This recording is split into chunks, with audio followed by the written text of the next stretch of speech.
Paham ya? Dapat berapa paling saya?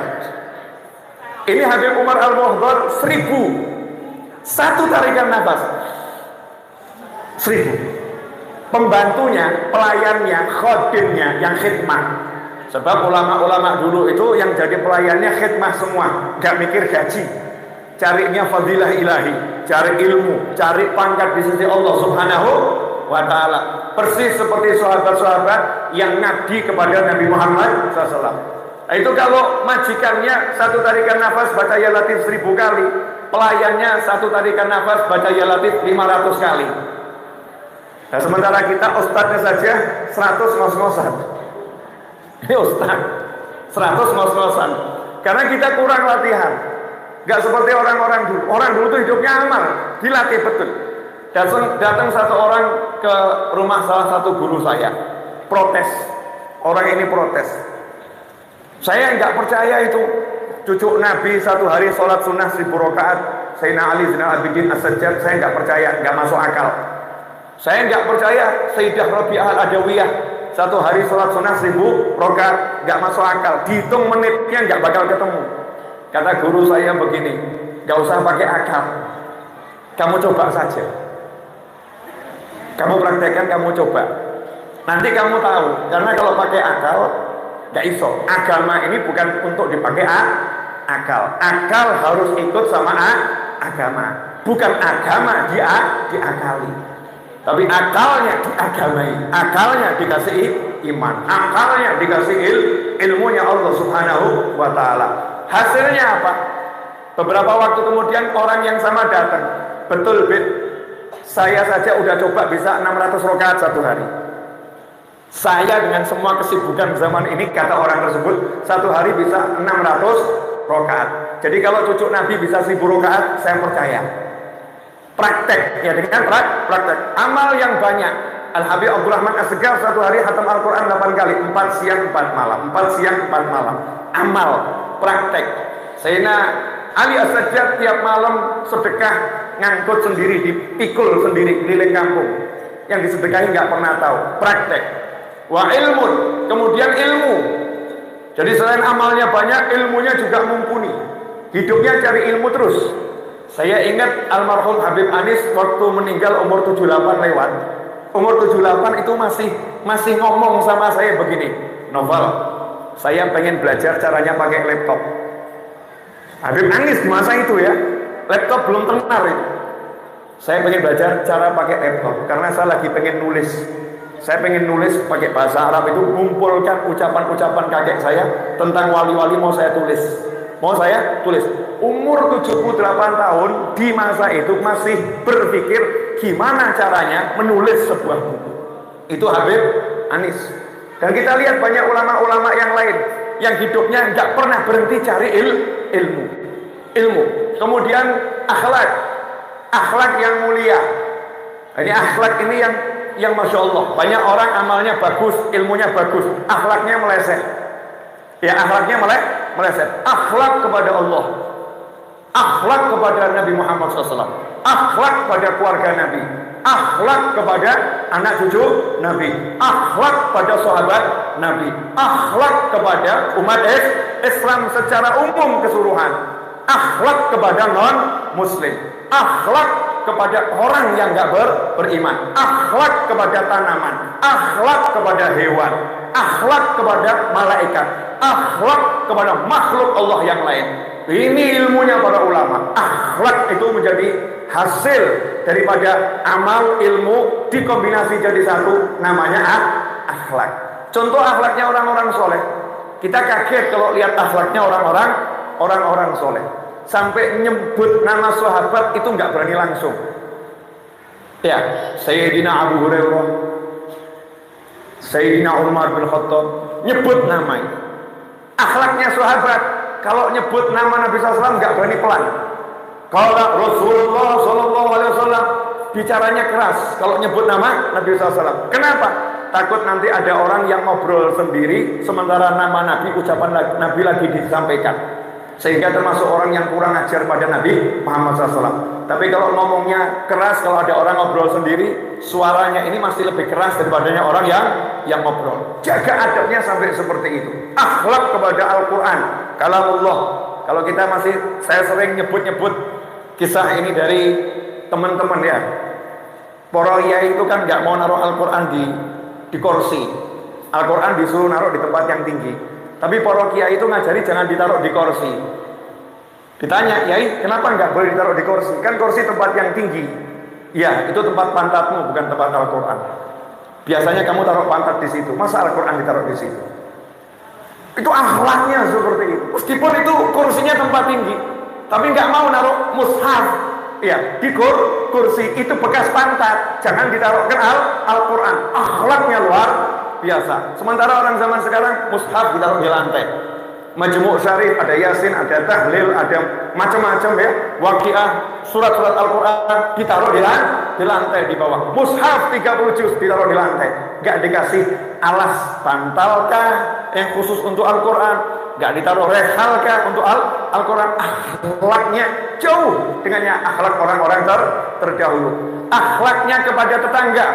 Kalau dibaca di kitab-kitab terdahulu, ada satu ulama itu rumahnya banyak tikus. Pernah rumahnya banyak tikus? Rumahnya banyak tikus. Akhirnya dikasih saran sama temennya, ini rumahmu banyak tikus, kenapa tikusnya nggak dikejar-kejar saja? Dikejar, dibunuh, dikejar, dibunuh. Jawabannya, oh jangan. Kenapa jangan? Kalau saya kejar, dia keluar dari rumah sini, nanti akan ke rumah tetangga saya. Awang saya saja nggak suka rumah saya ada tikus. Tetangga saya pasti juga nggak suka rumahnya ada tikus. Nabi mengajarkan SAW, jangan ganggu tetanggamu. Nanti saya termasuk orang yang ganggu tetangga kalau tikus rumah saya ngungsi ke rumah tetangga saya. Masya Allah. Jadi lebih baik rumah saya full tikus nggak jadi masalah daripada tikusnya ngungsi. Akhlak. Kalau kita orang ngurus, cuma tuh urusan. Kalau dia keluar bukan urusan saya orang ngurus.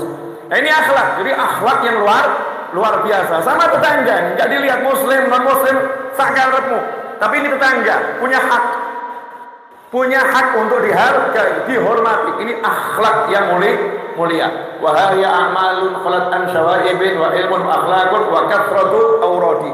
Wiridnya banyak. Jadi orang-orang soleh terdahulu itu wiridnya turah-turah banyak. Wirid sholawat punya, wirid istighfar punya, wirid kalimat tahlil punya, wirid surat Yasin punya.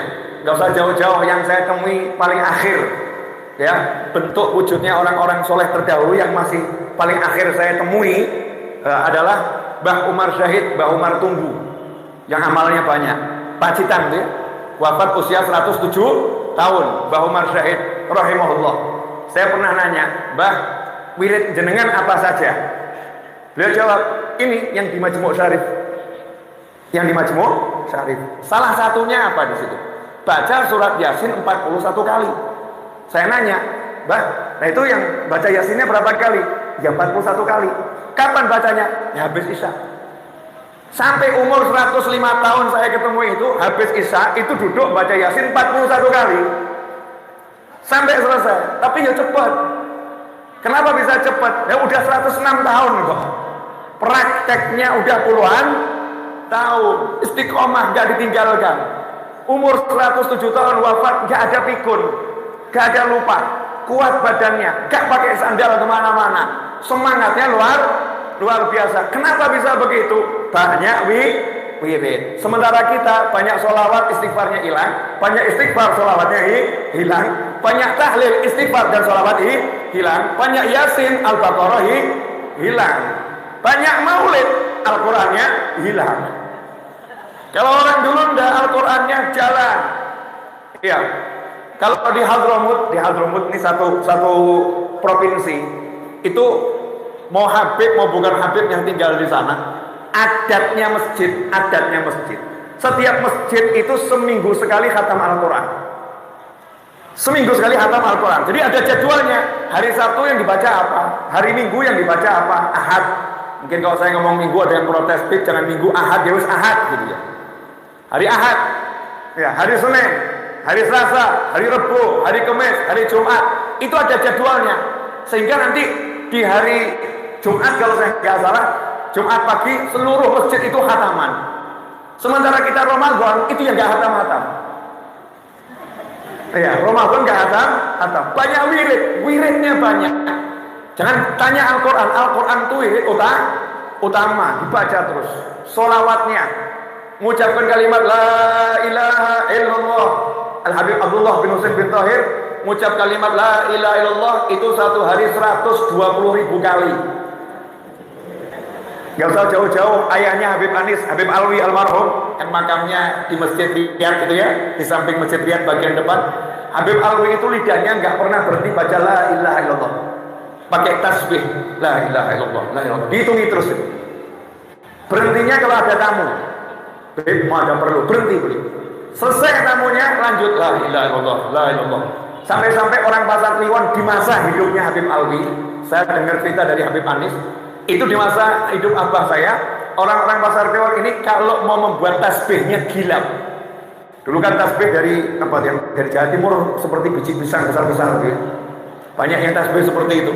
Nah itu kan biasanya digosok biar gilap. Nah dulu biar gilap gak digosok, dipinjamkan Habib Alwi, Bib, tolong tasbihnya dipakai. 3 hari gilap. Sementara tasbih kita setahun gak gilap-gilap. Gak gilap-gilap. Pikirnya banyak. Pantas kalau mau meninggal dikasih tahu sama Allah Ta'ala. Habib Alwi kan meninggal di bulan Rabiul Awal, tanggal 20 Rabiul Awal. Meninggalnya di Palembang, tapi berangkat sudah wasiat. Tasnya isinya kain kafan. Kain kafan. Dan udah wasiat, nanti kalau saya meninggal makamkan di sini, di tempat saya nanam pohon kurma yang jadi makamnya sekarang. Kenapa seperti itu? Zikirnya luar biasa, wiridnya banyak. Lah kita nih la wirid, la ilm, la amal, la akhlak. Sudah ilmu gak punya, amal gak punya, akhlak gak punya, wirid gak punya. Tinggal satu. Apa? Minal katutin. Kata Habib Syekh. Minal katutin. Katut siapa? Katut orang-orang soleh. Caranya bagaimana biar katut orang soleh? Cinta sama orang soleh. Cinta. Nah termasuk ini kegiatan ini kan cinta sama berzanji. Berzanji. Maulid banyak yang dipilih berzanji. Kenapa? Cinta sama guru. Gurunya ngajari baca maulid berzanji. Pegang maulid berzanjinya. Cinta betul. Nah nanti ini sahibul berzanji yang punya maulid berzanji akan ngadep kanjeng Nabi Muhammad SAW. Ya Rasulullah, ini Fulanah binti Fulan yang biasa baca berzanji saya, dimintakan syafaat. Karena jalur ini minal katutin ini luar biasa. Yang biasa baca burdah, sahibul burdah, nanti ia akan ngadep kanjeng Nabi Muhammad SAW. Yang biasa baca maulid Sintudurat, sahibul maulid Sintudurat Habib Ali Habsyi, yang akan ngadep Nabi Muhammad SAW. Rombongan Sintudurat, rombongan burdah, rombongan berzanji, yang nggak punya rombongan repot. Jalan sendiri. Nah inilah thariqahnya para ulama. Beginilah ahlus sunnah wal jamaah. Beginilah para habaib dan para kiai. Ngasih amalan yang mudah untuk orang-orang akhir zaman biar selamat. Karena zamannya zaman ruwet. Amalan kita semrawut, gak tertata dengan baik. Kita butuh sesuatu yang minal katutin. Termasuk wirid itu diantaranya baca surat Al-Fatihah. Imam Ghazali ngajarkan baca surat Al-Fatihah 100 kali. Ya, siapa baca surat Al-Fatihah 100 kali itu manfaatnya nggak usah diomongkan. Manfaatnya luar biasa. 100 kali baca surat Al-Fatihah. Saya kalau nggak salah ingat ibunya Pak Jokowi dulu wiridnya itu. Tiap hari baca Al-Fatihah 100 kali di antara wiridnya. Dan banyak juga orang yang mewiridkan itu baca Al-Fatihah 100 kali. Nah kadang-kadang zaman sekarang ini banyak orang biasa kredit. Motor kredit, mobil kredit, rumah kredit. Datang ke kiai, saya hajat saya biar kabul apa? Dawamkan Al-Fatihah 100 kali. Ngomong sama ayahnya, bisa dikredit nggak? Diangsur bacanya 100 kali buat 10 hari boleh nggak? 1 hari 10 kali. Kasih sholawat Nabi yang 4.444 kali. Sholawatnya dikredit juga. Bisa enggak 4.444 kali diangsur selama 10 hari? Bisa enggak zikirnya diangsur? Masya Allah. Yasin 41 kali, boleh enggak diangsur? Nah kiainya ya nyantai saja, oh boleh. Setelah selesai amalan lapor, Yai, kok hajatnya enggak kabul? Yainya jawab, kabulnya juga diangsur. Ya kabulnya juga diangsur karena kamu ahli angsuran. Kalau kamu langsung bayar di muka, ya insya Allah selesai di di muka, nggak pakai diangsur. Nah ini orang-orang soleh terdahulu, gimana caranya biar hidup enak. Terakhir, berapa menit Mas Evan? 26 menit Mas. Saya lagi agak gerok habis teriak-teriak di Magelang. Ya, keasikan di Magelang teriak-teriak, jadi tenggorokannya agak gerok karena sudah 2 tahun saya itu tidak offline, online terus. Kalau online kan santai, pemirsa, santri. Begitu offline, lain. Ya, offline itu ada hawa tersendiri. Yang terakhir saya mau nanya sama pemirsa dan sama ibu-ibu semua. Kira-kira jenengan meninggalnya kapan?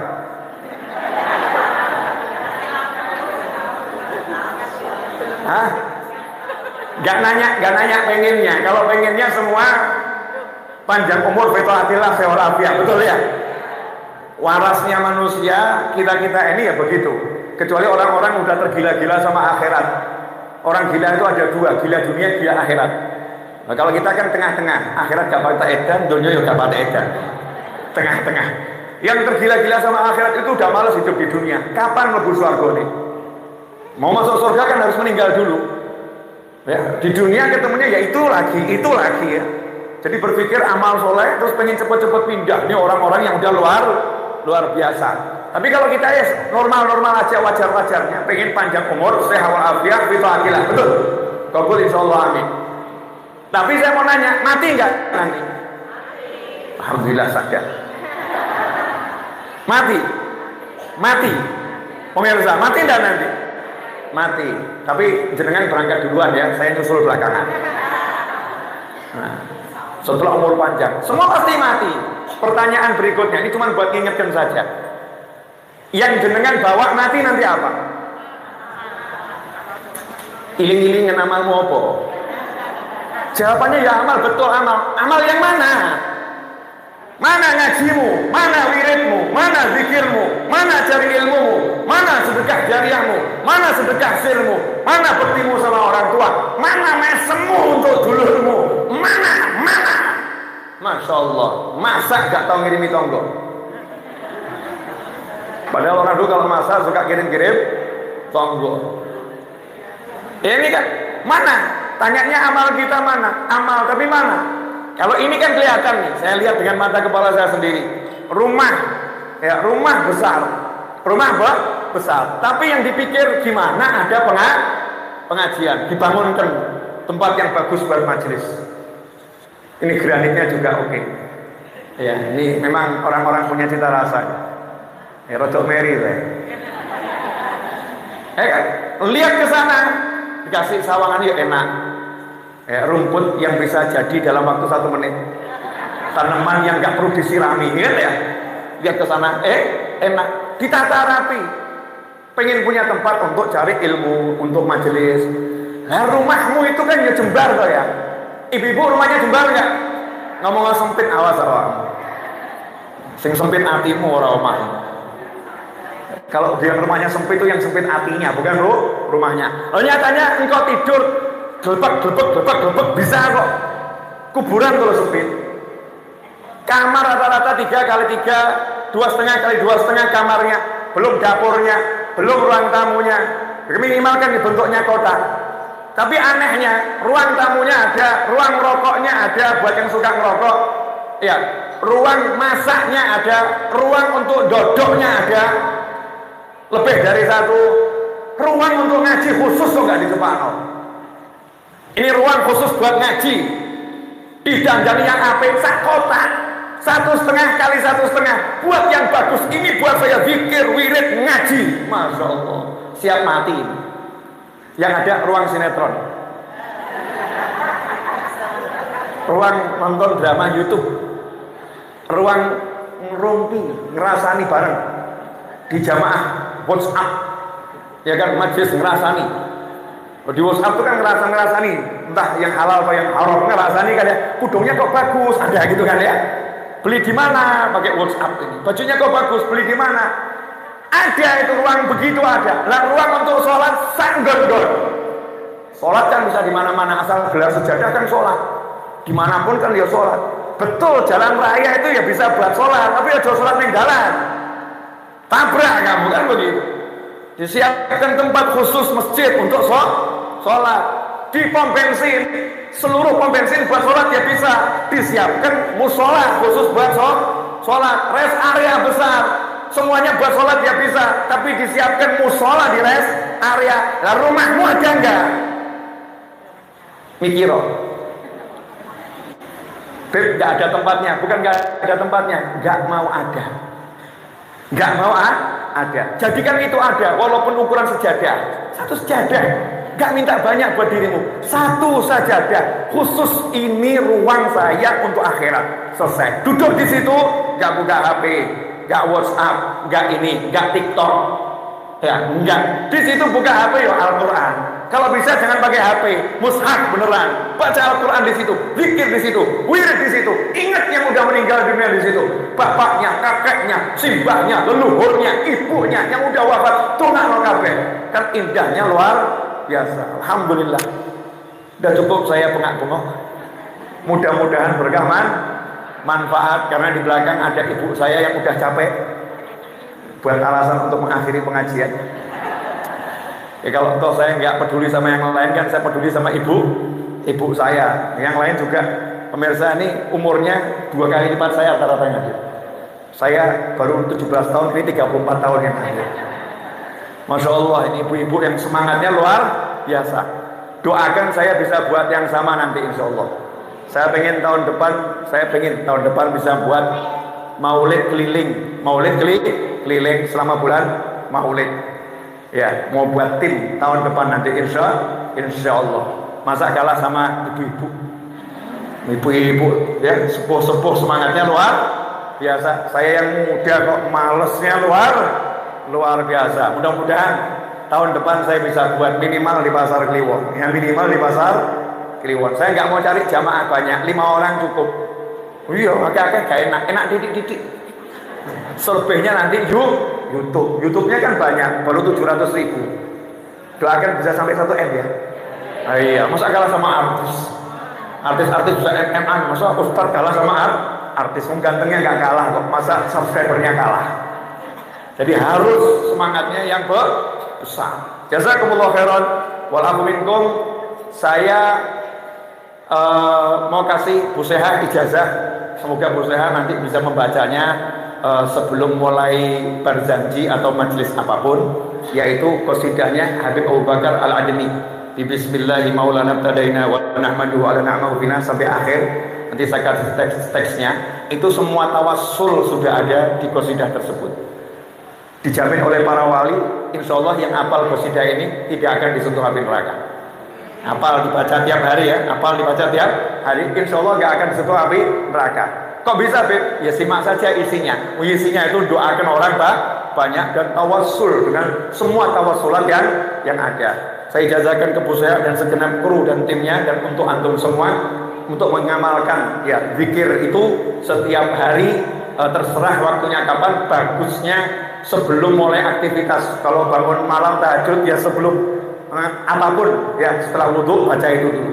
Kalau waktunya mau majelis misalnya, awal majelis baca itu pendek, singkat, tapi manfaatnya luar biasa. Jazakumullah khairan wal afu minkum wa sallallahu ala sayyidina Muhammadin wa alihi wasallam walhamdulillahi rabbil alamin. Wassalamualaikum warahmatullahi wabarakatuh.